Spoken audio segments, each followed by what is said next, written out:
Gujarat RCB చేత final match ఎందుకు ఓడిపోయింది? జీటీ ఓటమికి 3 మేజర్ రీజన్స్ ఏంటో ఈ రోజు వీడియోలో తెలుసుకుందాం. Number 1, top order flop show.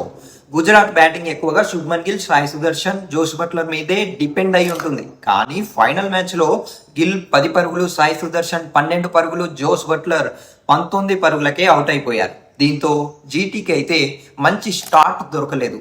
Number 2, middle order and finishers failure. Top order త్వరగా పెవిలియన్ చేరిన తర్వాత వాషింగ్టన్ సుందర్ ఒక్కడే హాఫ్ సెంచరీతో పోరాడాడు. అయితే అతనికి మరో ఎండ్ నుంచి మంచి సపోర్ట్ అయితే రాలేదు. దీంతో గుజరాత్ ఇన్నింగ్స్ కేవలం 155 పరుగులకే పరిమితమైపోయింది. Next number 3, Rabada Siraj disappointing performance. ఈ పిచ్ పై రబాడా సిరాజ్ నుంచి ఫ్యాన్స్ చాలా ఎక్స్పెక్టేషన్ పెట్టుకున్నారు, కానీ ఇద్దరు ఇన్ఫాక్ట్ చూపించలేకపోయారు. ఇద్దరు కలిసి కేవలం 2 వికెట్లు మాత్రమే తీసి 7 ఓవర్లలో 80 రన్స్ ఇచ్చారు.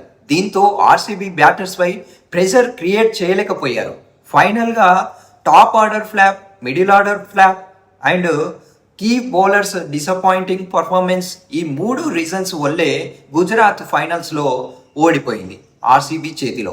సో దీని గురించి మీరేమనుకుంటున్నారో కింద కామెంట్ చేసి చెప్పండి.